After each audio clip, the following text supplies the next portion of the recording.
Hello and welcome to Ananea Ananea Madivaru. Madivaru. So this is our own personal holiday that we have come for Christmas for 9 nights here. We want to point out that we are doing a review today, and this is our own review, completely unbiased. We haven't been paid by Kuoni or the island to do this. This is what we like to do when we stay on the island, because this is one of our top selling islands that we sell, and we really wanted to come and experience it ourselves. We do, however, want to say a massive thank you to the island. Absolutely. And to Kuoni, who very kindly upgraded us to this amazing overwater villa with pool. Absolutely stunning. I mean, look at the size of this pool, right? This review comes just from us, but we do want to do a massive shout out. They've really looked after us whilst we've been here. So moving on to the review.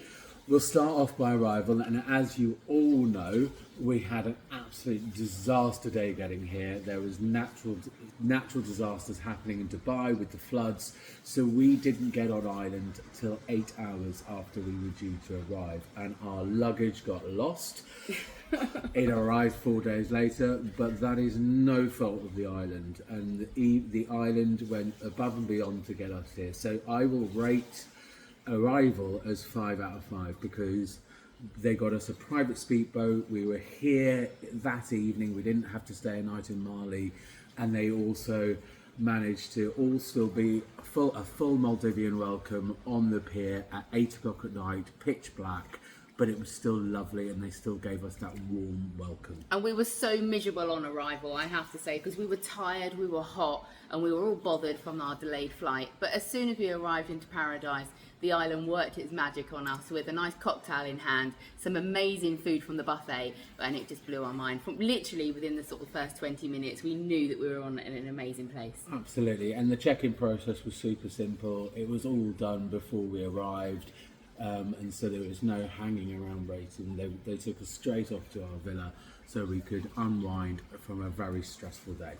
Yeah, so moving on to accommodation. Next category. Yeah, wow. Well, as you can tell, you've all had a view around this stunning property, and we have done other videos of the other properties as well that are on site, and it has to be a 5 out of 5. Yeah. I mean, the accommodation is huge. So you can either see that as a positive or a negative, but they are huge, they're modern, the amenities are really good. So you get the shower gel, body cream. You get a great hairdryer. Yeah, fantastic hairdryer. It's not a Dyson, but it's very good. Not that I need it. And they also do amenities like they give you a razor, an extra toothbrush, and things like that, which actually, when we didn't have any luggage, we found really beneficial. So to have a shower gel, shampoo, conditioner, a body cream, a shaver, an extra toothbrush, a comb, they're things that I wouldn't normally use because I bring all of my own, and actually it was phenomenal. Yeah, and I just add to that in the fact that every single accommodation type on this island is absolutely stunning. And our personal favourite is actually the beach villa with pool, which is the lead-in accommodation. Now, people look at us and go, oh, we're a bit mad. No, the lead-in accommodation here is probably some other islands' top accommodation. So we can absolutely guarantee no matter what accommodation you come here in, you will have an absolutely fantastic time. Yeah, I mean, there's going to be no disappointment in what category that you choose. It's a personal preference of what you prefer, and we will guide you through that. If you chose to book this island, we'd guide you through the suitable accommodation for you and your family. So, moving on to the next category. Oh, well, shall I cover that? That's got to be the food, hasn't it? And the food is absolutely stunning. So this island has 9 restaurants, and there is so much choice. The buffet, you have the Asian street food, which is a collection of 4 different restaurants. You have their Peruvian, you have their grill, you have their Mediterranean, which sits over the stilts on the water, and you have their Japanese. It is absolutely fantastic. In the daytime, that you can have a la carte lunch at pretty much all of them, as they open on a rotational basis, or you can eat by the pool anywhere. So the amount of food offerings again on this island is above and beyond any other island that we've been to. I'm not saying it doesn't exist out there, but in terms of the all-inclusiveness here, if you're on the all-inclusive dine around, you don't have to worry about a thing at all. And the cocktails are also second to none. They are absolutely fabulous, and they're always happy to please. So if there's something not on the list that they have the ingredients for, they'll make that for you. So I think on our last review of Kuramathi, we said the food was outstanding and the best that we had ever had. And I think this goes to say this is the next level above. And I didn't think that could ever be the possibility that any food could be better. Now, I will say, it hasn't all been plain sailing. This is an honest review. We had one meal, one evening, and the service wasn't great. And we reported that. And it impacted the food, it impacted everything. And we had a word with the head chef, and immediately they came over, they took our feedback, they listened to what the issues were, they agreed with them. And they said they're a new island, they're putting a lot of staff through new training, so these things are going to happen. But the next night that we went to the Peruvian restaurant, which was actually last night, wow, they completely listened to every little thing that we had said, and that's what they do on this island. And I'm going to slightly divert off of food at this stage and say that when we have fed back anything, they have been very swift with their to sort things out for us. Everything from the service to how the island operates, they listen, they ask how you're getting on, what your experience is like, what can make it better. And then within an hour or 2 hours, you're seeing them enact those changes, which again is something really fresh and unique to see, is the fact that they listen and they act on that. So and that wasn't just because we were travel agents either. No. Yes, they knew who we were, but other people were feeding back things like not enough sunbeds and things like that. And within 10 minutes, they're like little elves. They're literally walking onto the beach and they deliver whatever it is that you're asking for. And I must say, if we're talking about food and drink, we'll go back now. I said that we didn't have a champagne or Prosecco free and included at Kuramathi. That is still the case here, but they do have a sparkling cava, which is nice enough and still gives you that Instagram photo. It still feels special by the pool. And then, now you said about in the rooms, they've got some Prosecco and stuff. Yeah, in the rooms, the Prosecco is $20. We have fed back to the island about having a Prosecco on the menu, on the all-inclusive dining round. So we do hope they listen to that, and hopefully in the future, in the coming months, they will look at that. But they've just got to look at things as they can. And I think you have to be mindful that this is a brand new island. It's been open 6-7 months. This is their first Christmas, of which I think they executed very well. And I would still say, out of all the islands that James and I have been lucky enough to visit, this still sits up there at the #1 and best that we have visited so far. There are always things for improvement. There are always things that you want to take a little bit from one island and another island and combine them into one, but that's never going to happen. Yeah. But I think overall, service, food, everything that you can think of, the accommodation, for the price point, I think is very, very good. Yeah, and so next category is, well, I think it's got to be the amenities and the activities. Yeah. So here they have loads of activities. Obviously, you've got your snorkeling, you've got your free water sports that they offer, paddle boarding and things like that, all that you would expect from the Maldives. They've also got a pickleball court, which is just being finished. That's not yet complete. They'll also have a tennis court. Again, that is in the final stages of being finished. So we're seeing that go up every single day. And they also have, obviously, a huge array of other activities with the spa.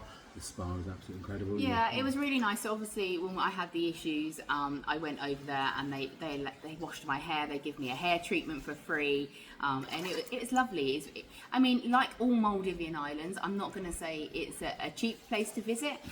Every Maldivian island is the same, and this is no different. So the massages are quite costly, but in all fairness, there's nothing else to buy or spend your money on this island other than maybe a nice relaxing massage. But you did ask for a bigger shop. I did ask for a bigger shop. I need more clothes. I need more souvenirs to buy, because there really isn't much here. You can buy a fridge magnet, some t-shirts and caps and things like that. But when you're back on island, if it's your first time here and you're at the airport, there is a shop there that you have more trinkets and things that you can buy. And I guess you're not here to shop. You are here to relax and enjoy the Maldives. And then other things that you'll spend your money on are probably going to be trips like to see the mantas and sharks. And on that, a little hack from us on those trips is that those trips are quite expensive, so about $225 per person. However, if there's a group of you, or you get friendly with other people, look at the private hires of the speedboats, because that will work out cheaper if there's 4 or 5 of you, and that will help you bring down the costs when you're on island. So that's a little hack from us to try and save you guys some money. Yeah, another hack for you ladies. I know that when you're coming here, it's often for a special occasion, a honeymoon. It's a special holiday generally when you come to the Maldives. So often I say don't pack any shoes because it's just a sandy island. But here it's been designed really well that you can walk out of your accommodation and all of the restaurant and bar areas are all decked. So if you did want to wear a wedge or something like that, then you can. It's still very relaxed vibes in regards to clothing. So men, shorts and a shirt or whatever in the evening, women, summery outfits and things like that. There is no dress to impress here. I definitely wouldn't say pack your heels, ladies. Leave them at home because you're going to get stuck in the deck and fall over, and we don't want that. But it's just chilled vibes, and make sure you bring plenty of sunscreen. It is extremely hot here. We have been wearing factor 50 the entire time, and it's still burnt a little bit. And I would definitely recommend bringing a rash vest to protect you when you're snorkeling, and some sea shoes. Anything else that you think we need to address? No, I think other than overall, I think the island. We think the island is a perfect fit. The accommodation is top notch. The food is great. Service, they are aware of some of the issues, and they're working on that daily. They know the issues they have, and they're addressing those day in, day out, as quickly as they're made aware of them, they're doing them. And also the erosion. A lot of people online are talking about the erosion. Again, that is because the second island is a completely man-made island. So the waters don't really know that the island exists yet. So the currents have got to shift, and that takes a number of years for any Maldivian island for that to happen. So what they're doing is we see them every day pumping fresh sand up. We see them, dealing with the erosion and making sure that the whole area looks nice. But they are only in very small areas. The main stretches in front of all the villas are pretty Yeah, I think nice. there's been too much focus on social media, and even we were worried before we came out. There has been a lot of focus on what appear to be something that's not really a negative. Yes, there is some small amount of erosion, which I filmed during the week and I showed you guys at either end, where obviously the currents hit and they've had to put sandbags up. Like James said, they are addressing that. Beaches, it's sandy, it's lovely, and again they've topped that up whilst we've been here because it was quite compact. Again, it's still sandy, you're still walking around, it's nice and level and easy to walk around the island, but they're topping it up daily. So all I say is really don't focus on that because it's not an issue, and this island is visually stunning. Do you think we need to talk about the snorkeling? Yes, so the house they do have a house reef, but again because it is a brand new because they've done a lot of building work, obviously that has been unsettled in a way. But there are some good snorkeling sites. We've seen sharks, we've seen turtles, parrotfish, parrotfish, and there's a great coral garden by the spa area. Yeah.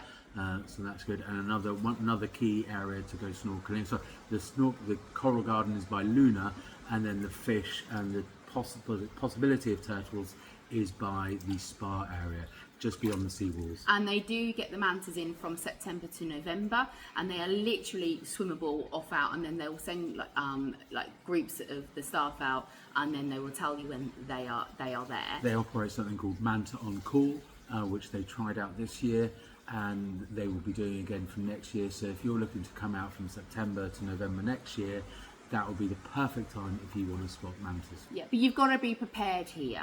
I think I'm not going to give it a 10 out of 10 for the reef and everything, and you've got to be honest with that. I think you've got to be prepared to go on a couple of the trips, and we haven't been on any, we haven't felt the need to, but we have spoken to other guests that have done the shark experiences, the mantas, the normal snorkeling trips, and they've all come back saying it was phenomenal. So I would highly recommend saving that money to make sure that you can obviously go on those trips. And I'm sure that there's a negotiation to be had. If you're a large family, make sure you take out a boat privately for you and your family, and it'll probably be cheaper than the individual price. Yeah. So I think that is it, really. I don't think there's anything else we could talk on about the island. It's been amazing. It has. And thank you again for following us, and continue to follow us. Like our Facebook page, follow our YouTube channel, and remember to click like on all those videos when you watch them. Thank you very much. We hope you've enjoyed our review. Thank you.